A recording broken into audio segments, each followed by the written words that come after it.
Hi there, Joseph Starman here again with video number 7, and today's date is the 4th of July 2012, and in this video I am going to tell you a prophecy. It's a prophecy quite a long way away. It's not one that I've just been given that is going to happen very shortly. It was given to me a few years ago by my star being friends, and it talks about the demise of mankind, not the end of the world, just the human race. At the time I wrote it, it had a great effect on me. I still carry all that I know about it, so I don't need to read the message that I wrote. And so I will tell you what I was told a few years ago about planet Earth. What they told me was one day in the future the planet, while it's spinning, will start to vibrate like a minor earthquake. But where a minor earthquake might last a few seconds, this one will go for 3 nights and 3 days, 72 hours I'm told. As the world spins, nothing else, it will just do that as it's going around. Because of what it's doing and because of the length of time that it does it, it will cause an immense amount of damage across the planet, to us, to the way we live and the things that we do. It's going to cause havoc in major cities and towns because of the vibration. It will cause, this is what I'm told, it will cause almost every building on the planet to fall down, to be damaged in some way, to not be able to live in it or work in it. Along with that type of damage, as you can imagine, will come all the other damage to our infrastructure of the way we live, all the pipes under the ground, gas, the electric, the water will all crack, all the roads will crack, bridges will fall down, dams will crack. And the big thing for the human race, besides what all that is going on, you have nuclear power stations all over the Western world.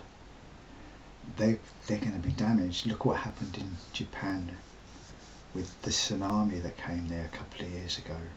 That was just one tsunami on one coastline.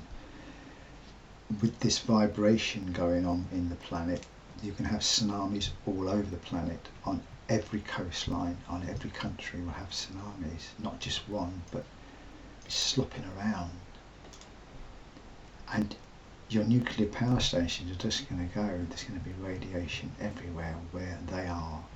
And then you've got the nuclear weapons that are scattered around the world, especially in the Western world again, in silos underground, rockets ready to take off. These silos are going to be damaged. The weapons are going to fall over. They're going to, whatever they're going to do. All the skyscrapers that are built, all the ones that will be built. Dubai, Shanghai, New York, enormous tall buildings, all down, all roads gone, all bridges, electricity pylons. What else is there? It's everything. Devastation. Millions and millions will be killed over these 3 days. But that is not the main issue with this prophecy.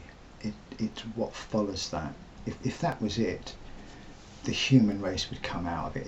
It would become all right over, I don't know, 10, 20 years. It would find its way back on its feet. But because of the devastation, governments will not be able to look after their people. That means the people will do what they wish to do. The army will be the people in the army more interested in their own families than trying to keep law and order. Police, fire brigade, everyone like that will be too busy seeing to themselves, because you can't go anywhere. The police can't come to you because they can't drive there. ambulances can't come, the fire brigade can't come, there'll be fires everywhere because of the gas, and an amazing experience, an amazing time. I'll stop there a minute and come back. Right, now where was I? Yes, the main issue in this prophecy, what they could try to convey to us is that what happens over that time is major problems for us. Millions killed, big problems. No one's going to help anyone. It's everyone for himself. And as we all know from films, from books, from knowing about the past, and even what we've witnessed over the last 30 or 40 years on this planet, when any type of major problems happen, the youngsters, the young men mainly, are in control. They cause the problems. Well, what will happen as the earth stops doing that and it settles down?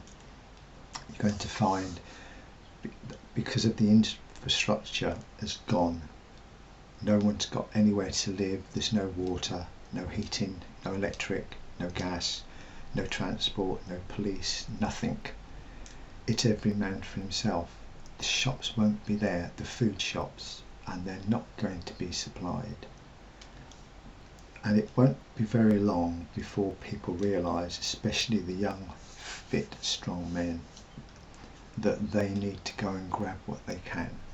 And that's exactly what they'll do. This is what my friends have told me. They will just start. They'll take what they want from whom they wish. And if anyone tries to stop them, they will kill them. So if you can imagine the scenario as the weeks turn into months, the people who had a little bit of food and that will have eaten it, or it will have been taken from them, and they'll have nothing to eat. No fresh water, nowhere to live. They will die. This is what my friends tell me. They're the first to die. The old, the sick will go first.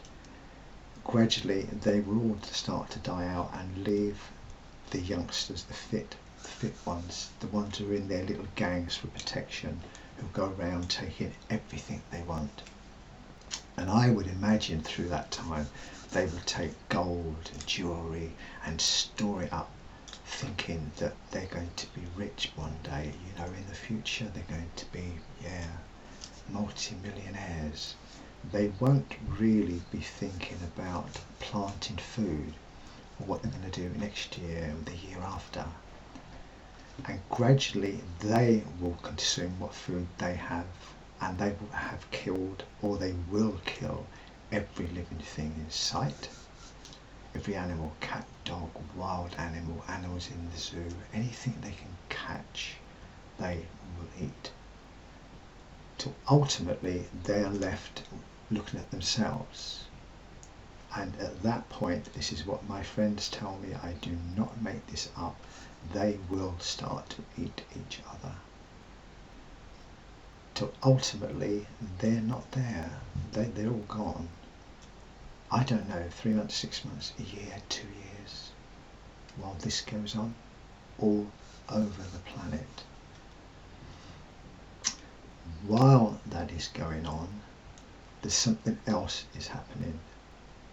There's a group of people that are not involved in any of this. They're not in cities, they're not under the control of these youngsters. And for a name, to cover all of them, all over the planet, I will call them Aboriginal people. That type of person. The ones who live on the land and look after themselves. They're the ones that will live through this. Because what they will do is they'll hide away. They'll take what food they have, what water they have. They will be able to keep it, because they can dry out food. They can put food in salt and whatever else they do to keep it fresh instead of a fridge.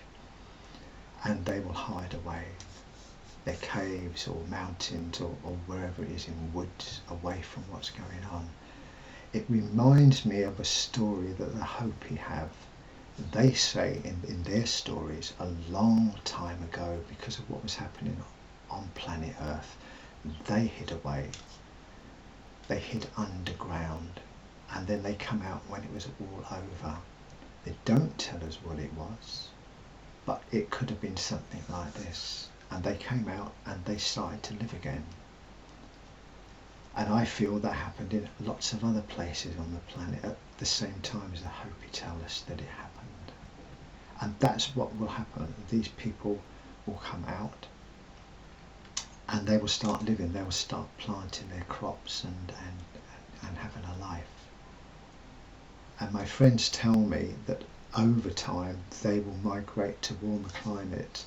And a thought just come to my head, maybe because of the ice age is coming back then. Maybe it starts to get colder and colder. So they have to move to warmer climates to live, to be able to live as they do. My friend, it will go right back to square one, how it was for us when we first were put here. Didn't come from apes. We were put here by star beings. That's what they tell me. Believe me or believe me not. If we came from apes, I digress, but it's a strong issue with me actually when I hear it on the television. If we came from apes, there would be a species in between. There wouldn't be apes and us. The apes would be gone. They would have grown into us. Would have been us, not apes. North American native Indians have a saying. They say to the white man that you might have come from apes, but we didn't. And I feel the same. I come from an ape. I was brought here, my ancestors, a long time ago by aliens. If you look at all of evolution, what Darwin says, it doesn't follow. Crocodiles were here with dinosaurs and they evolved. They wouldn't be crocodiles anymore. There'd be something else. It's crazy stuff, and nobody's really looking at it. Nobody's saying, actually, this is wrong, that doesn't fit, this doesn't fit. Anyway, let's get back to these Aboriginal people. They will migrate to warmer climates, and as the years go on, a few thousand years I would think, there will be more and more of them. But gradually, I am told, they will start to revert to the old ways of the human race, the thoughts of controlling people, taking what they want, thinking that gold and silver makes them more important. And gradually you'll get kings and pharaohs and presidents and people in charge. And they will have families and they will grow up to be kings, and their daughters will be queens and princesses, and we'll be back to how we are now over time. It's the circle of life, I'm told. There's no end. You know, it doesn't come to an end. It just goes round, it evolves, it changes. Like it is now, it's changing. The weather's changing. Like it or not, it is having and is going to have even more of a major effect on us, on our, even now, on our food supply and everything else. I live in a town on the coast here, southern England, and the weather's so bad, can't get on the beach, can't go for a walk, can't go cycling. It's 3 days now of rain we've had. I've only been out food shopping. Can you imagine the people who live here and work here make their living from the seafront, from the hotels and the ice cream parlours and the restaurants? They've got no customers. They're going to go bust. They're going to have no money. And it goes on and on. It's the weather. And our government are more worried about what the banks have got money. The banks have money. We'll give the banks some more money. Nobody seems to be looking at the long-term prospects for us. And when I say long-term, I don't mean hundreds of years. I mean the next 5 years, the next 10 years. If this weather keeps on, we're going to have a shortage of food. But the banks will have lots of money, so it'd be great, there'd be no problems. Shareholders would be all right, the rich would be all right, and we'll all be struggling. That's how it is. Go back to the prophecy. These people come back, it goes on, life goes on, we come full circle, and a pound to a penny, it'll be exactly as it is now, with people in charge who shouldn't be there, doing a job they can't do at the wrong time. What we need is people who know what they're doing and to get it right for us. And those types of people don't get a chance. That's one of the major problems on this planet. Is that all I have to say? Yes, I think that is all I have to say on this video. I've said too much really, but it comes out in me and my talking. Maybe this is why my friends ask me to do videos. So I'm going to leave it there and wish you well again. Wish you happiness, plenty of luck, give you all my love, and I'll say cheerio for now.